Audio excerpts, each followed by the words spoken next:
거래소 보안 시스템 사례 연구와 발전 방향에 관한 발표가 이어지겠습니다. 네, 올라와 주셨죠? 네, 다시 한번 박수로 맞이해 주세요. 네.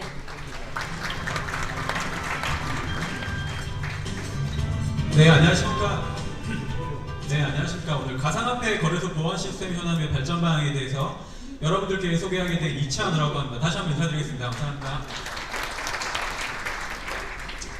정해진 시간이 좀 짧기 때문에 간략하게 중요한 부분만 말씀드리고 가겠습니다.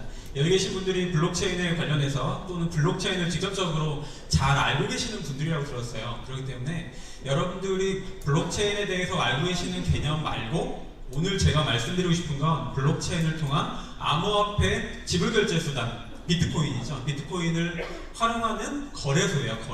거래소에 대한 보안 시스템과 그 문제점을 말씀드리고 관련한 향후 대응 방안과 발전 방향에 대해서 소개해드리고자 합니다. 일단 첫 번째로 그림 보시면은 이거는 현금 수송차예요. 그래서 흔히들 가상화폐가 유출되거나 가상화폐가 탈취되었다거나 아니면 가상화폐 거래소에서 개인정보가 유출되었다거나 하는 것들에 대한 보도자료를 접하실 겁니다. 그럴 때 흔히들 가상화폐가 안전한 거야? 라는 질문들을 던지시고 의문점을 가지세요. 하지만 현금 수송 차량이 현금을 강탈당했다고 해서 그 속에 들은 현금이 안전하지 않다라고 말을 하는 사람들은 없어요. 그렇기 때문에 여기서 제가 말씀드리고 싶은 건 여기서 현금 수송 차량이란 가상화폐에 대한 거래소를 얘기합니다. 그리고 여기에서 가진 현금이라는 통화수단은 여러분들이 알고 계시는 블록체인을 활용한 암호화폐, 흔히 가상화폐라고도 하는 비트코인을 얘기합니다. 그렇기 때문에 비트코인은 절대 안전하다라고 말씀을 드릴 수 있는 반면에 가상화폐 거래소가 반드시 안전한 것만은 아니다. 100% 안전하다라고 말씀드리기 굉장히 힘든 측면이 있습니다. 두 번째로 그렇기 때문에 정책당국, 금융당국에서도 이런 부분을 알고 있기 때문에 이런 가상화폐를 제1금융권 또는 제2금융, 정식금융으로 채택을 해서 규제하고 안전하게 보호하기 위한 수단들을 마련하고자 하지만 아직까지는 현재 금융으로 채택되어 있지 않아요. 그렇기 때문에 어찌 보면 규제의 사각지대에 놓여있다라고 볼 수 있겠습니다. 하지만 얼마 전에 더불어민주당에서 과학기술정보통신부와 인터넷진흥원을 통해서 보고받은 자료에 의하면 국내 가상화폐 거래소 대부분이 보안에 취약하다라고 알려져 있습니다. 보안에 취약하다라는 기준은 현재의 금융투자 또는 카드, 보험, 은행과 같은 금융기관들에서 하고 있는 보안 수준에 비교해서 굉장히 떨어진다는 말씀을 드리고 싶습니다. 그래서 얼마 전에 블록체인 협회에서 한국 블록체인 협회라는 곳에서 2018년 7월 11일 날 발표한 자료에 의하면요. 코인 거래소 자율규제 심사를 진행했습니다. 12개 회원사를 대상으로 진행을 했고요. 일반 심사와 보안성 심사로 나눠서 진행을 했어요. 일반 심사는 28개의 심사 항목을 가지고 결과에 대해서 추론했고요. 또 하나 보안성에 대한 심사를 했는데 이 부분에 대해서는 굉장히 말들이 많아요. 컨설팅과 같이 어떤 체크리스트를 갖고 인터뷰 형식으로 진행을 했습니다. 하지만 이런 부분으로는 굉장히 미흡하다 또는 보안이 굉장히 잘 돼 있다는 걸 판단하기 굉장히 힘든 측면이 있어요. 그렇기 때문에 이게 반쪽짜리 금융당국에서 시행한 블록체인 협회에서 시행한 보안성 심사라고 볼 수 있을 것 같아요. 이게 현재 거래소의 보안 수준입니다. 그래서 제가 4가지로 함축해서 말씀을 드릴 거예요. 보안에 대한 문제점입니다.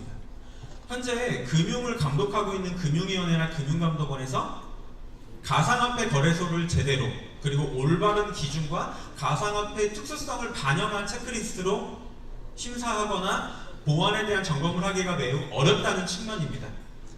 규제의 사각지대에 놓여있다는 말씀을 드리고 싶고요. 두 번째입니다.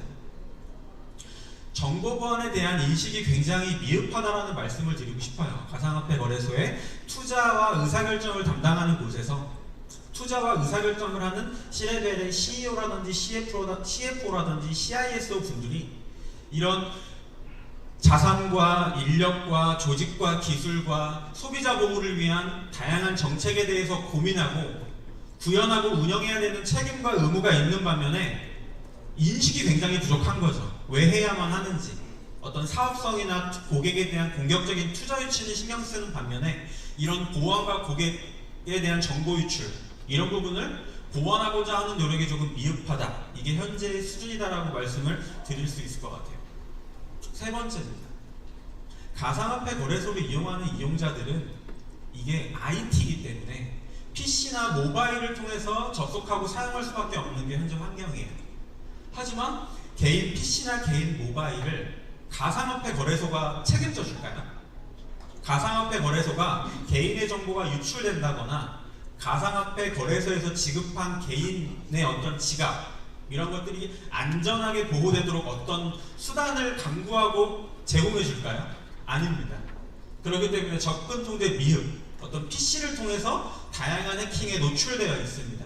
이것을 통해서 지금 국내에서만 6번째, 최근 빗썸에서는 350억 원에 달하는 해킹 사고가 발생을 했었죠. 네 번째입니다. 다양한 거래소에서 운영하고 있는 프로그램들이 자체적으로 기술을 연구하고 어떤 고민을 하고 보안에 대해서 논의해서 만들어진 프로그램이 아닌 거예요. 글로벌하게 알려져 있는 누구나가 자유롭게 사용 가능한 오픈소스 프로그램을 가지고 조금 수정해서 굉장히 단순하게 만들어져 있는 구조예요. 해킹에 굉장히 취약합니다. 그렇기 때문에 이런 오픈소스 프로그램의 보안 취약점들을 가지고 공격이 이루어지고 있어요. 그게 북한으로 추정되는 해킹 세력도 있고요. 아니면 북한 외에 다양한 해킹 그룹들의 대상이 되고 있습니다.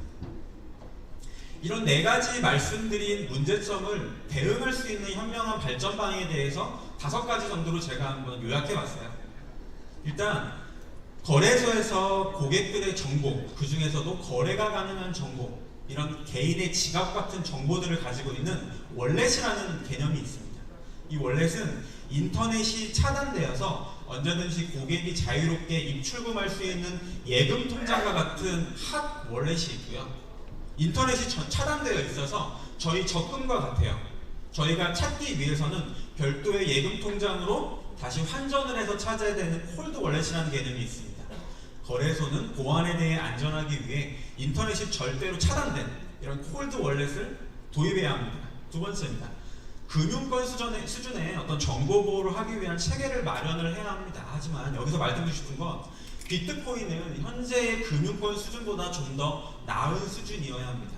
현재 수준의 금융권 수준의 관리 체계를 수립한다 하더라도 해킹은 발생할 수 있어요. 그렇기 때문에 지금 현재 금융이나 은행, 카드사에서도 해킹이 발생하고 있는 거고요. 비트코인은 그것보다 더 강력한 보안이 필요합니다. 세 번째입니다.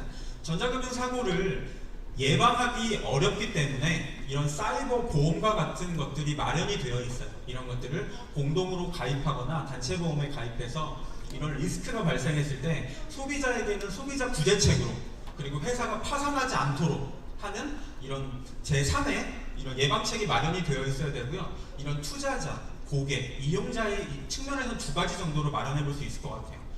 평소 사용하는 PC와 모바일의 보안 업데이트 같은 것들을 열심히 해서 전자지갑 같은 것들이 안전하게 보관되어 있는 것들은 절대적으로, 그리고 절대 가장 중요한 원칙 중에 하나고요. 그리고 개인키 보안을 위한 안전한 하드웨어 월렛이라는 게 있는데요. 이거는 일부 가상화폐 거래소는 멀티 시그니처를 제공하고 있어요. 이런 뭔가 보안이 강화된 거래 수단을 제공하고 있는데, 이런 거래 수단을 제공하는 가상화폐 거래소를 택하는 것도 어떤 투자자의 측면에서는 본인의 개인정보와 안전한 금융자산을 보호하기 위한 수단이라고 말씀드리고 싶습니다. 네, 여기까지 가상화폐 거래소 보안에 대한 문제점과 대응 방안에 대해서 말씀드렸던 이찬우입니다. 감사합니다.